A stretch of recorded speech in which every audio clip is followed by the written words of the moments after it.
she's ready. I was not going to do the interview with glasses. No. I'm so sorry. No, not with you guys.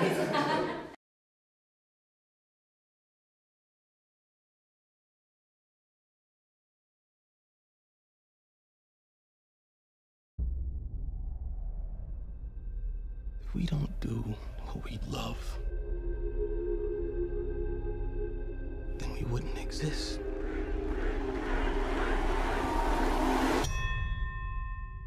It's time, kid. Tell me, what was your playlist while you guys were training?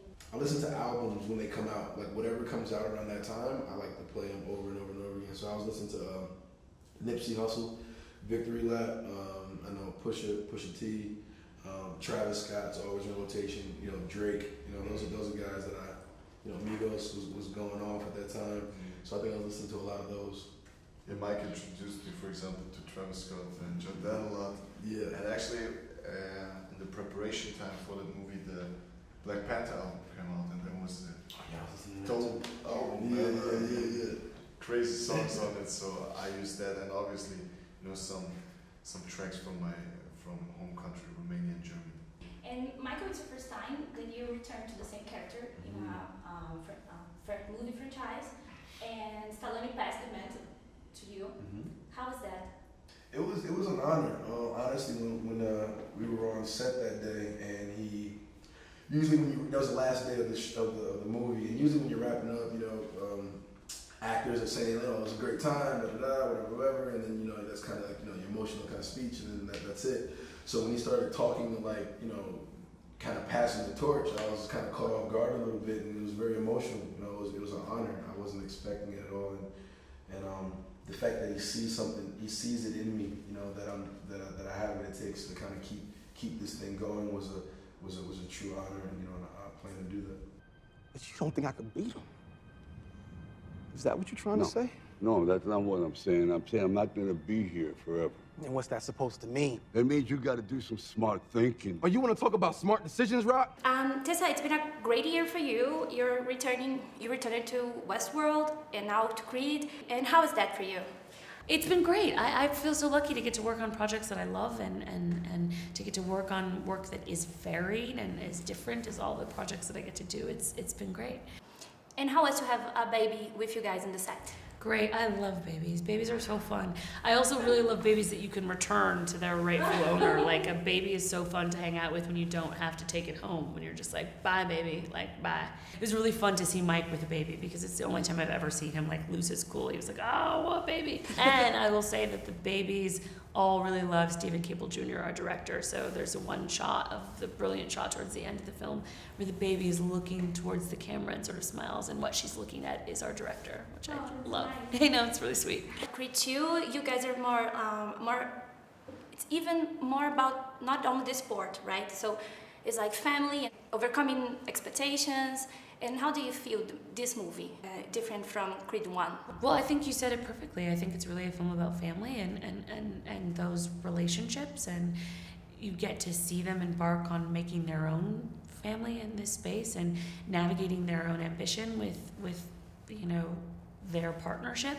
And in the first film, you really saw them as two sort of separate entities, and this time you really see them as a we, as a unit. And that's when they're at their strongest. And I think in terms of what it says to audiences, is just that it's really important, the people that you have in your life. No matter if you're like up or down or winning or losing, the thing that's important is who you have, literally in your corner in this film, but just in your life as a human. This won't be the end of me. Or you. It can't be, because we're a team.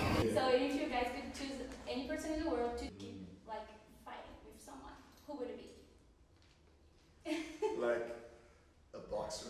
Yeah. Or a person that we don't like?